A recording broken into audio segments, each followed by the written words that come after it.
We are so waiting on WWE 2K26. I feel like we're gonna probably be reacting to videos until the game like actually drops something.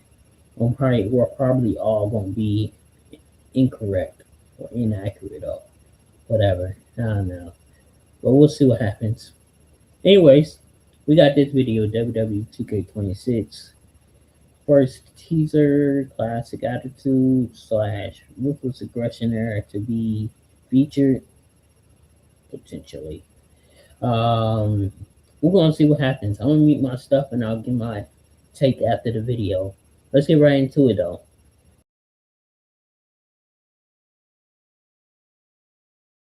They've just revealed a massive clue about the direction of this year's game, as new footage from Logan Paul shows a unique version of the WWE 2K26 logo, suggesting 2K26 may be set to revisit the Attitude or Ruthless Aggression eras, opening up a ton of possibilities. Before we get into that though, if you're new to the channel and you want to stay up to date with all the latest news on WWE 2K26, then please do hit that subscribe button and turn on your notifications so that you don't miss out on future videos.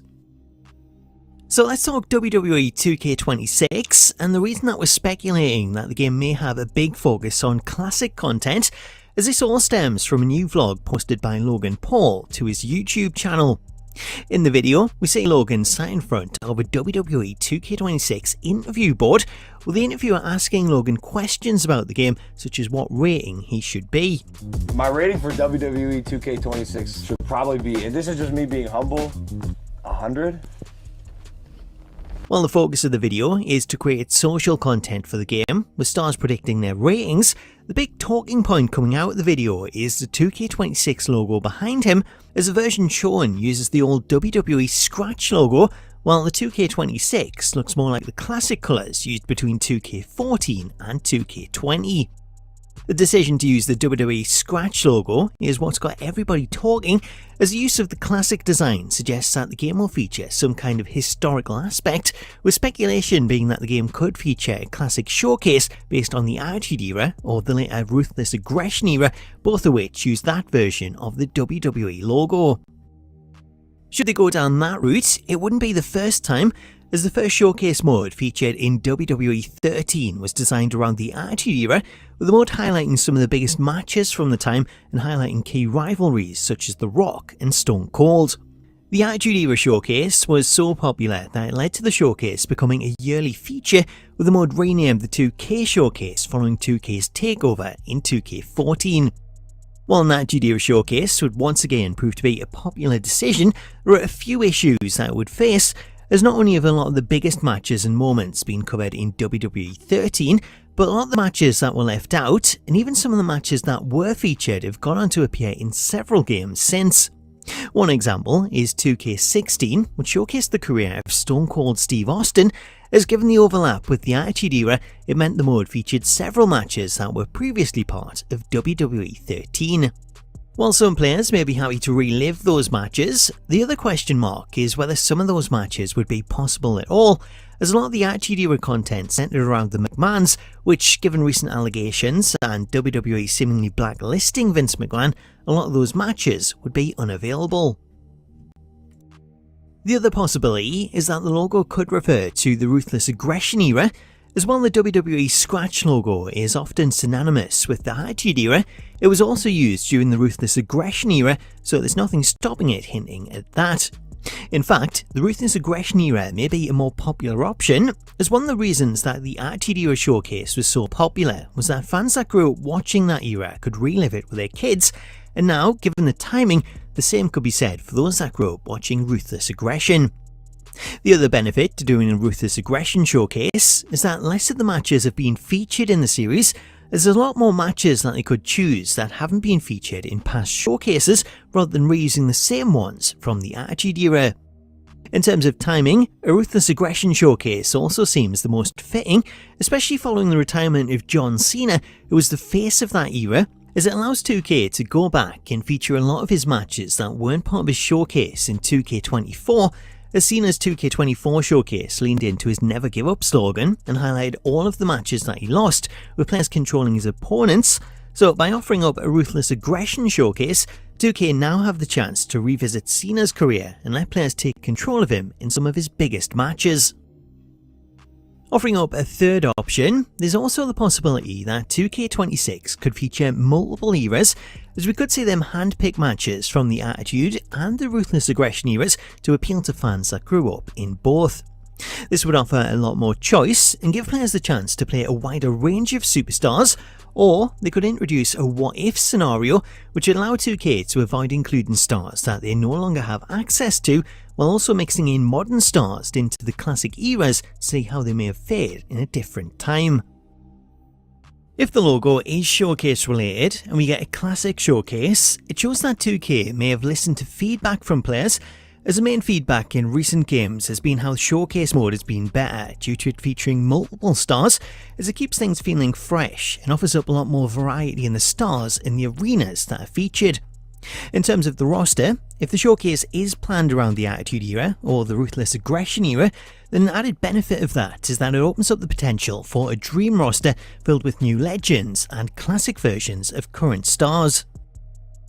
Going back to the footage of Logan, there's also a few other things that we can take away from this, as we know that filming took place on Tuesday, January 6th, as during the footage, Logan introduces Paul Heyman and mentions that his jaw is sore from last night, with a video showing a clip of Punk striking Heyman on the January 5th episode of Raw. The presence of Heyman is interesting, as it could be due to his ties with Logan in the Vision, though he may also be there to record content himself or help produce it.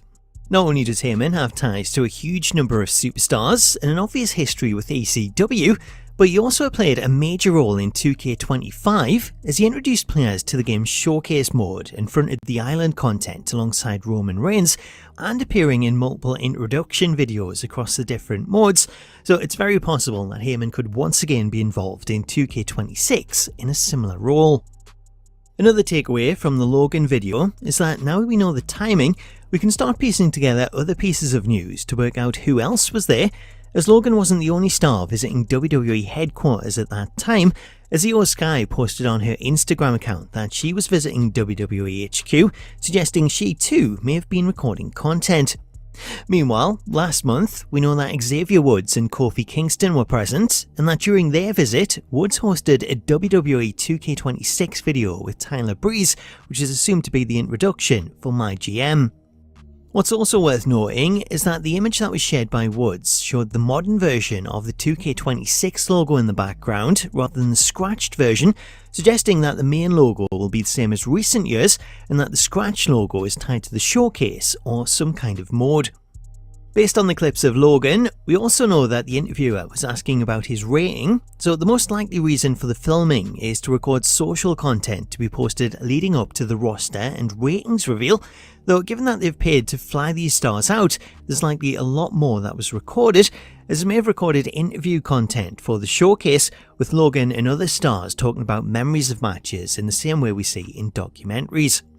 Another possibility is that they were also there filming for the commercial, as during one of the shots, we see lighting rigs and softboxes set up in the corridor, although given this was filmed at WWE's headquarters, the recording equipment could have been there for something else entirely.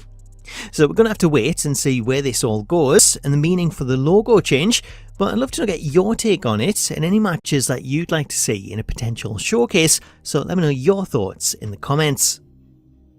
Meanwhile, while we wait for more news, if you missed the previous video, you can check out the latest 2K26 news roundup here, but thank you so much for watching this video, have yourself an awesome day, and I'll catch you later.